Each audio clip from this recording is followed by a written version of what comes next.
Satu yang pertama saya lakukan adalah kreativitas.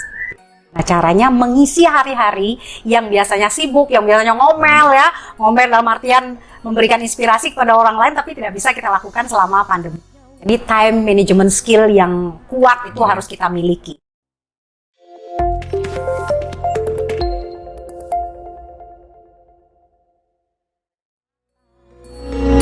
Salam inspirasi.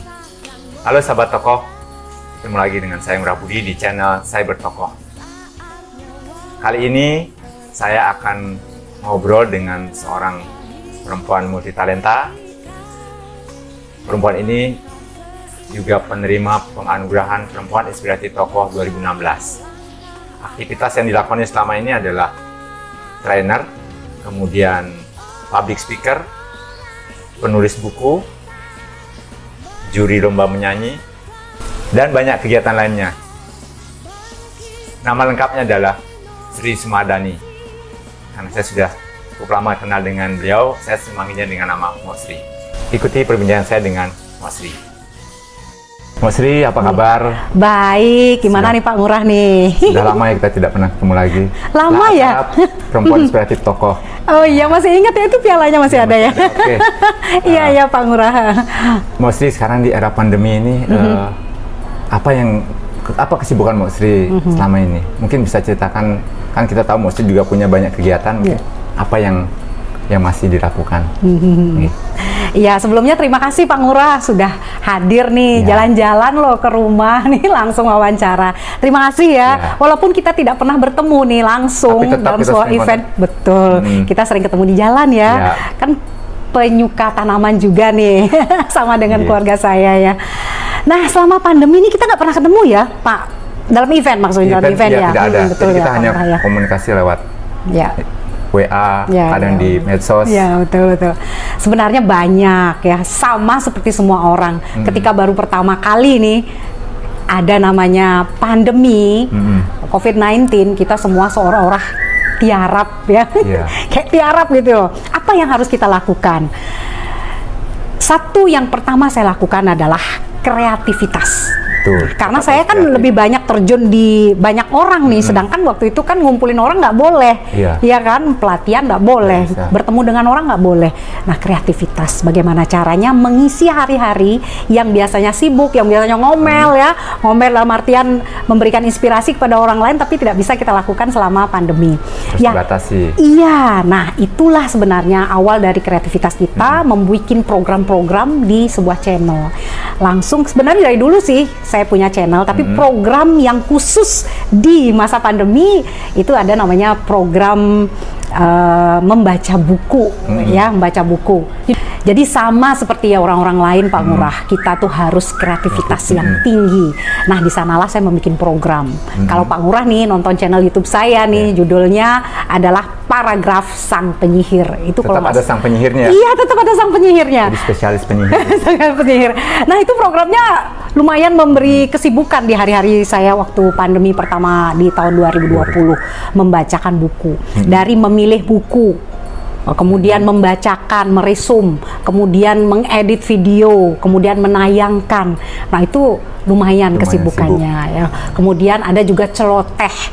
Jadi ada film, kita bikin film, kemudian saya bikin narasinya. Nah, itu semua di kesibukan di masa pandemi.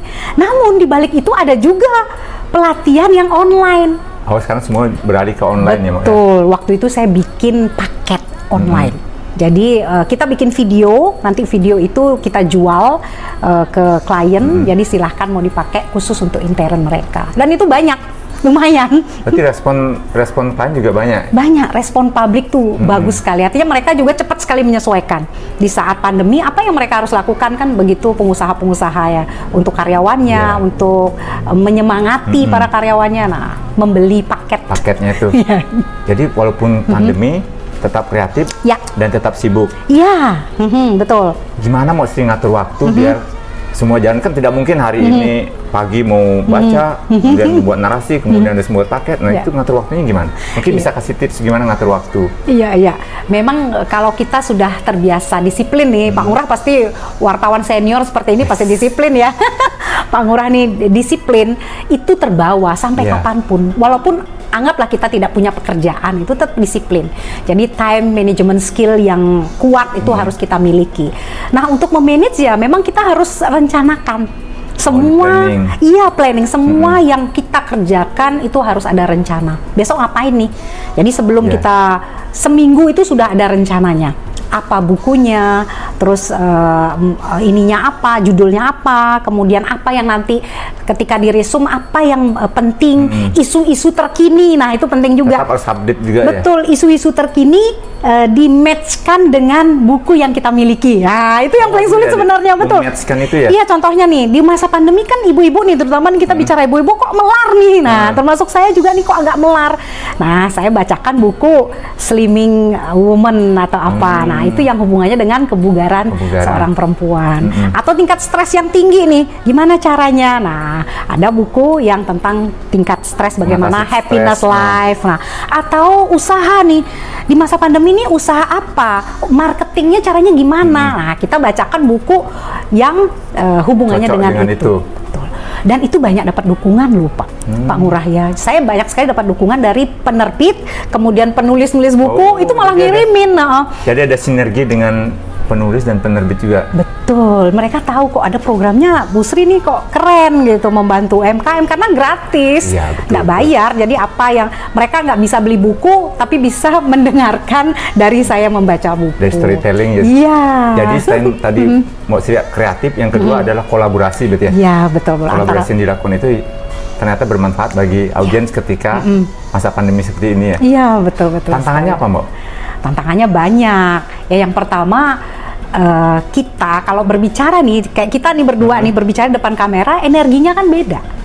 Iya. Ya kalau saya jadi public speaker nih langsung berbicara itu energi 1000 orang. Iya, itu kita membuat kita tambah energinya. Nah, saat ini semua serba online, itulah yang harus kita ciptakan. Energi itu walaupun seolah-olah orang itu tetap menonton ada kita. Di depan kita. Nah, itu tantangan yang pertama. Yang kedua pasti masalah finansial kan. Orang tidak sama seperti dulu. Kalau mereka pelatihan mendatangkan saya, itu pasti sudah ada dana yang direncanakan, betul. Nah di saat pandemi ada alokasi lain yang lebih diprioritaskan. Betul ya. Jadi di saat pandemi yang namanya belajar, yang namanya menimba ilmu, yang menambah skill itu di nomor sekian kan. Agak dimundurkan mungkin ya. Nah itu jadi program lagi saya bikin free class public speaking. Ada tuh sampai 30 episode. Nah, orang kan berbagi dengan berbanyak cara tuh. Ada yang bagikan nasi, saya berbaginya ilmu. Itu yang saya punya itu free, benar-benar free. Jadi orang bisa mendengar bagaimana caranya A, B, C, D, F, G di public speaking dengan free class sang penyihir. Ada lagi sang penyihirnya. Pokoknya sang penyihir itu pasti ada. Selalu ada. Jadi, iya seperti itu. Kendala. Kemudian selain kendala itu ada. Tentu mesti tidak bisa kerjakan sendiri. Betul. Bagaimana dukungan keluarga sehingga apa yang diprogramkan itu bisa berjalan sesuai jadwalnya. Itu gimana ngaturnya? Ya, mungkin sama dengan Pak Ngurah ya. Kita kalau mau sukses itu harus disupport di lingkungan yang paling terdekat. Nah, lingkungan yang paling terdekat adalah keluarga. Bagaimana keluarga ini support. Nah, kebetulan juga keluarga saya itu benar-benar mensupport apa profesi saya saat ini. Dari suami. Nah, suami memang jagonya dia memang di back office. Jadi membuat materi, kemudian IT ya, video dan lain sebagainya. Pendukung utama nih suami ya, modul dan sebagainya. Kemudian yang kedua kan anak-anak tentu. Anak-anak kebetulan memang sekolahnya mereka kuliah di tempat yang in sekarang, desain komunikasi visual. Matching juga. Matching ya. Kemudian yang lagi satu di musik. Jadi, nah saya juga bikin cover song itu waktu pandemi. Nah, cover song itu yang mengarahkan tentu yang sarjana musik dong. Bersinergi pokoknya. Dan berkolaborasi di tingkat keluarga. Iya, betul. Dan itu memang menghasilkan sebuah produk yang bermanfaat bagi masyarakat ya. Betul, bagaimana kita selalu membuat sesuatu bukan hanya bermanfaat bagi diri kita sendiri. Nyanyi-nyanyi itu bermanfaat bagi siapa? Bagi diri kita sendiri sebenarnya, tapi kan manfaatnya juga bisa untuk orang lain. Orang yang menikmati juga merasakan manfaatnya. Betul. Terus ya bikin cerita-cerita yang bisa menggugah inspirasi. Itu semua ada di YouTube. Itu kesibukan saya yang paling banyak itu waktu pandemi. Jadi pandemi itu tidak menjadi masalah ketika bagi seorang muslim yang kreatif dan penuh dengan talentanya. Ya, terima kasih nih penuh talenta. Ngomongin talenta, kemarin Moxie sempat juga jadi juri ajang pencarian bakat di Bali TV. Nah, mungkin bisa ceritakan nggak pengalaman yang berkesan selama membina adik-adik itu sehingga mereka bisa menjadi penyanyi yang siap untuk tampil di depan umum. Bisa ceritakan ya? Iya. Ini kan sinerginya dengan media ya. Jadi selain saya juga bersinergi dengan tokoh, dengan Pak Ngurah ini yang benar-benar mengangkat nama saya sehingga menjadi besar seperti saat ini. Salah satunya grup Bali Pos. Nah, diantaranya adalah Bali TV. Kemarin waktu di telepon itu saya sudah kaget, wah ada lagi nih di masa pandemi kok ada gitu, malah menyemangatkan kita nih. Dan teman-teman yang seninya di bernyanyi dan musik. Jadi ada energi lagi untuk mereka berkarya. Pengalaman saya tentu berubah, ada perubahan yang sangat signifikan. Dulu kan saya jadi juri itu 2004 sampai dengan 2008. Itu udah edisi 15 tahun lalu ya? Udah lama banget itu ya.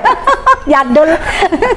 Itu, nah sekarang ketika ada lagi di tahun 2021 kemarin, itu sangat berbeda. Langsung ada, awal pasti tergugah juga. Iya, tergugah, tapi sudah berbeda. Yang pertama pasti karena masa pandemi juga. Nggak ada penonton. Nah, itu sungguh spesial tayangan gitu tanpa penonton. Terus yang kedua perubahan itu adalah generasi penyanyi sekarang itu sudah berbeda dengan dulu. Yang dulu. Jauh berbeda. Jadi generasi sekarang jauh lebih smart mereka. Jadi bernyanyi bukan hanya teknik, tetapi bagaimana mereka bernyanyi itu sangat easy listening. Sangat mudah untuk diterima oleh kaum yang menikmati sekarang.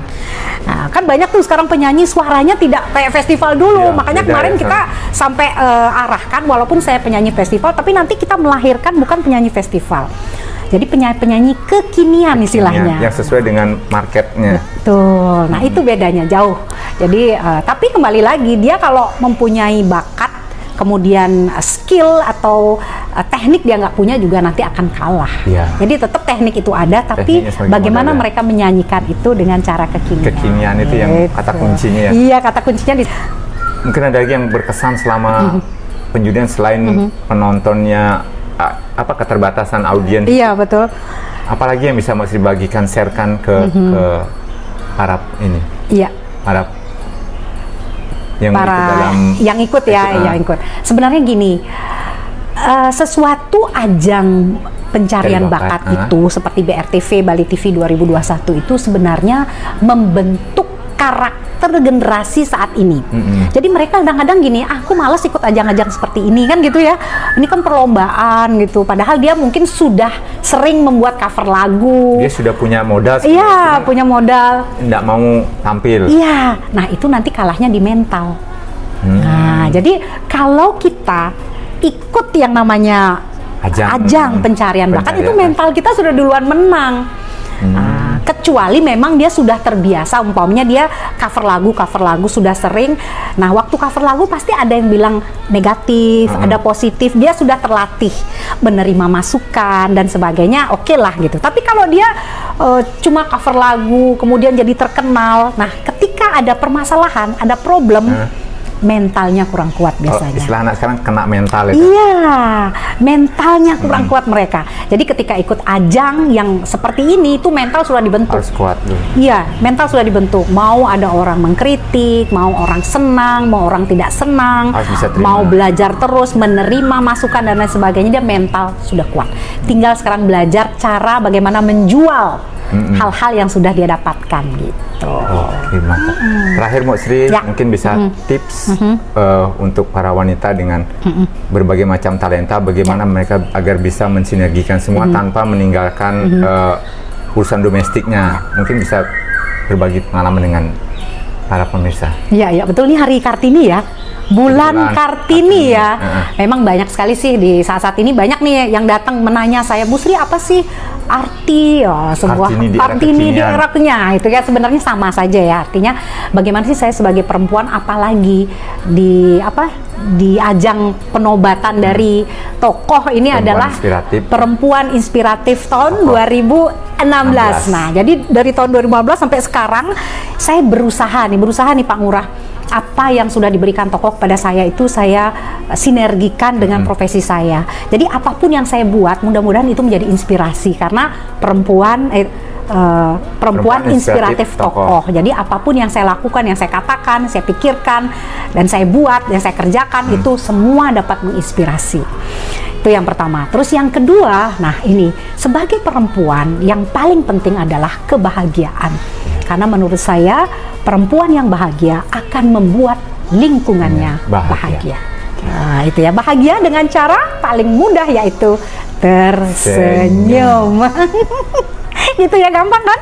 Jadi bagaimana perempuan itu bahagia, kemudian bahagia itu akan membuat lingkungan kita bahagia yang paling kecil, dan kita bahagia itu dimulai dengan kata tersenyum. Jadi nggak kebalik ya, bukan bahagia dulu baru tersenyum, tapi tersenyumlah agar kita bahagia. Gitu Pak Ngurah.